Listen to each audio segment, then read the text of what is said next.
Good afternoon, ladies and gentlemen.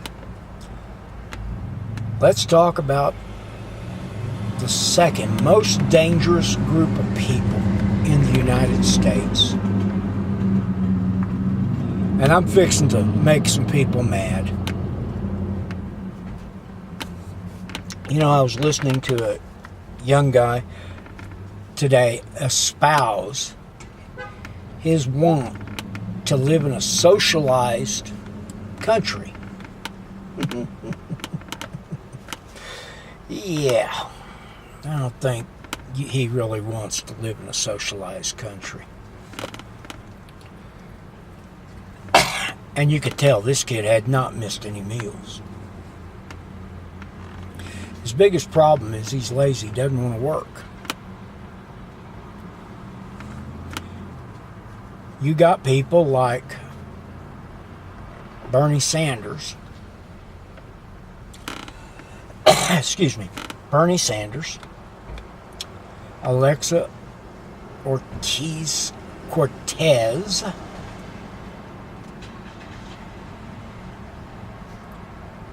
espousing the virtues of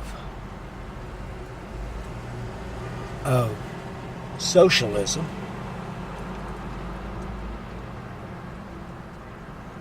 and these are people who have money. Now, here's a joke. Bernie Sanders is whining and complaining about Russian collusion during the 2016 election. Guess where he spent his honeymoon? It's right, Moscow.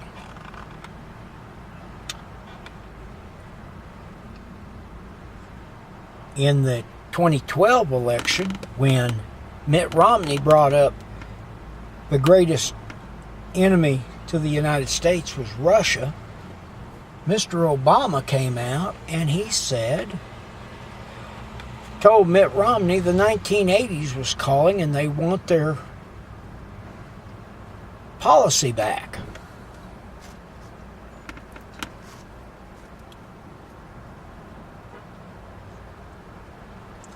But even those two clowns, three, are not the greatest threat in America today.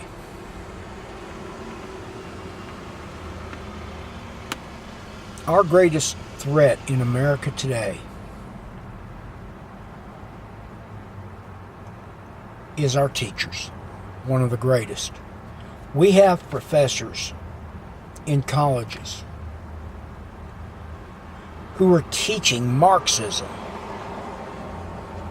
We have teachers in high school, junior highs, elementary schools that are teaching a form of socialism to our children.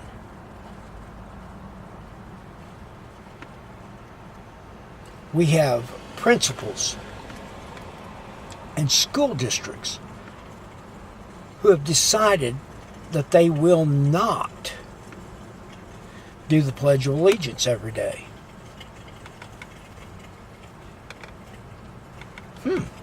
Really?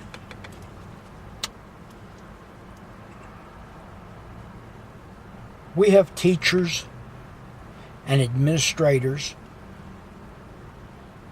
who are fighting like the Dickens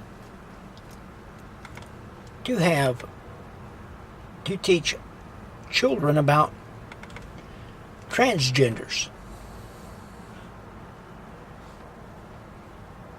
I read an article not too long ago about a family, a man and a wife, parents of a child, who are going to let their 5-year-old choose what his gender is. Okay. And these are great decisions by 5-year-olds. That 5-year-old's biggest decision should be ice cream or cookies, soda pop or Kool-Aid, apple or banana.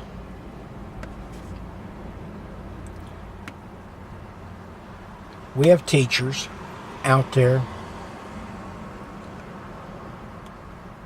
who are teaching the pillars of Islam to our children. And the school districts are allowing this crap.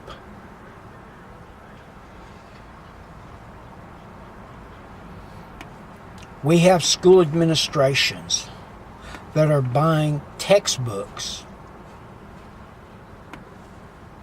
that have revisionist history involved.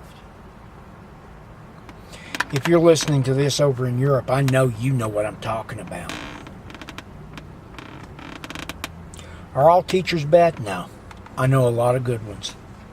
And they're embarrassed by what the books are saying, but they've got to teach what that book says. But on the side, they're also telling their students the truth.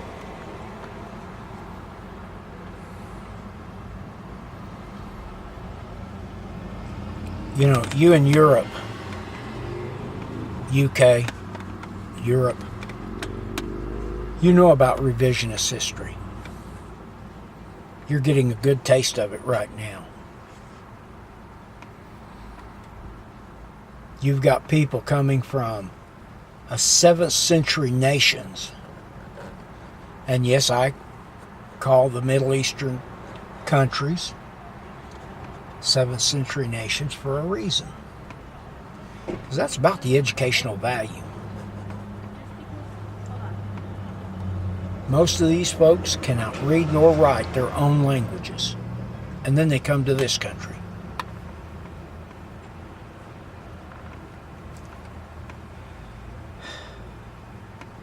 Folks, we have got to get our history back in front of people. Quit allowing people to refer to the anthem as a slave song.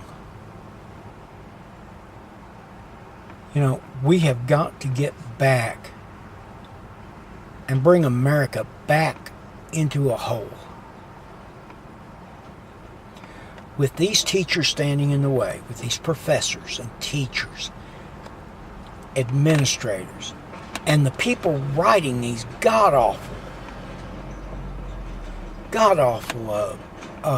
textbooks. I got tickled the other day. I was listening to this teacher on Monday. I was stopped at a coffee shop and having coffee and talking with a friend of mine, and I was kind of halfway listening to this woman because she was talking loud enough for half of the coffee house to hear her.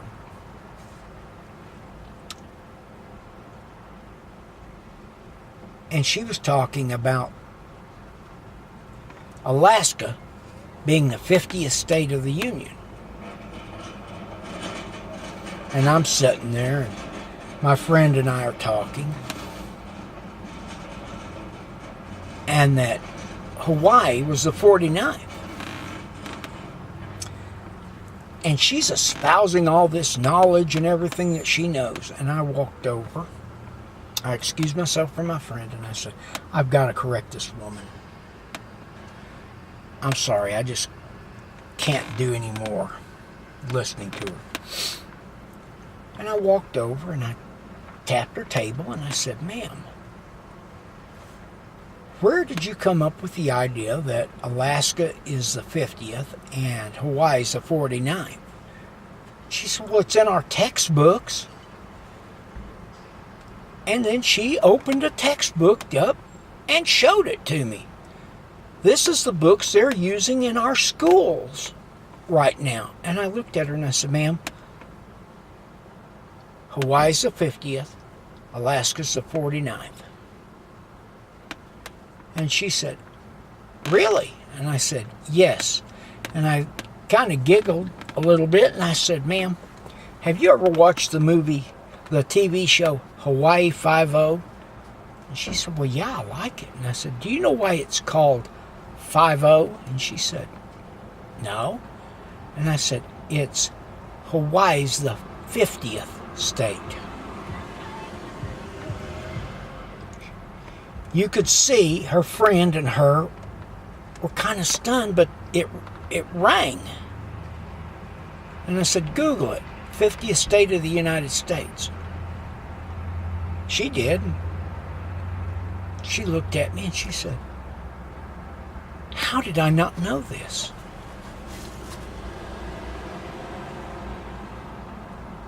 It's because we're being taught, our children are being taught revisionist history.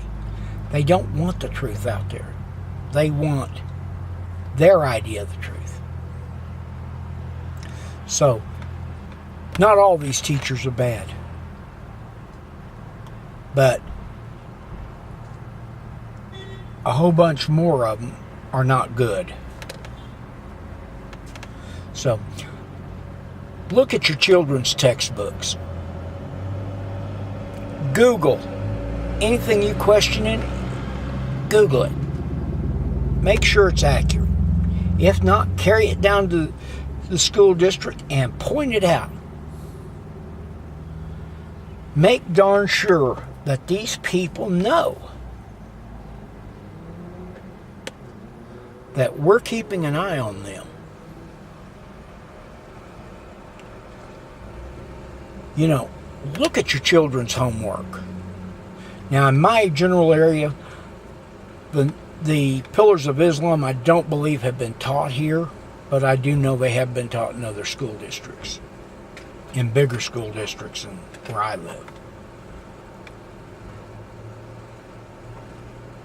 Know what your children are doing.